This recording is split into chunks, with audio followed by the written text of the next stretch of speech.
Well, good day to you. Today I am taking a look at a famous interaction between Jesus and the Pharisees, where they accuse him of getting his power from the devil, and he says, "House divided against itself cannot stand." So this passage, this interaction is found in both Matthew and Mark. And the commentary is, I'm definitely not going to be able to touch on all the points in the commentary, although I really think that they're all worth reading and thinking about. But so the ones I wanted to highlight in the video are, for one, Jesus asks the Pharisees if he is getting his power from the devil, then where do they get their power to cast out demons? So the Pharisees had been casting out demons prior to Jesus' arrival on the scene. And so his question to them I found really interesting, because if he's getting his power from God, and per his argument, so do the Pharisees then. So why is God giving power to these Pharisees to cast out demons if Jesus does not treat the Pharisees as people filled with the Holy Spirit?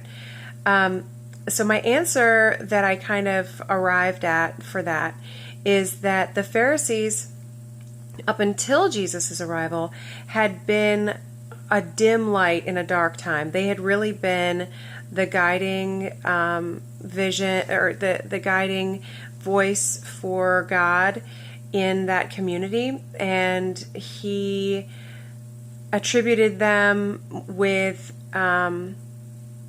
certain status, certain ways to encourage and compel the Jewish people to continue to follow him and believe in him. So up until that point, the Pharisees had been the ones who were had the God-given power and authority to be able to do something like cast out demons.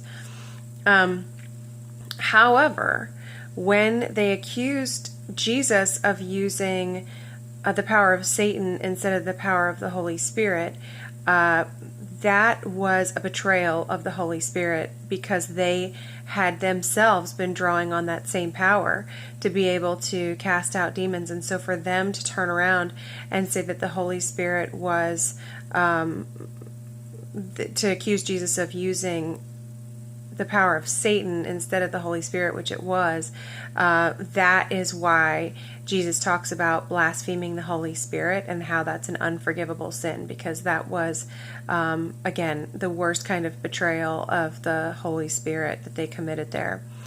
And when at the end of this, I looked at Jesus' family and how it made Jesus' ministry look really divided.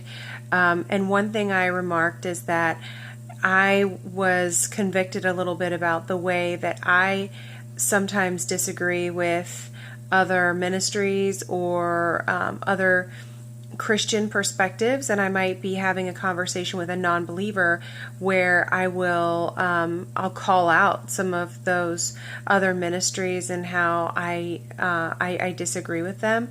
And sometimes I think that it's going to ingratiate me somehow to the non-believer, or give them an opportunity to come to terms with their own faith, with the understanding that not everyone is going to agree.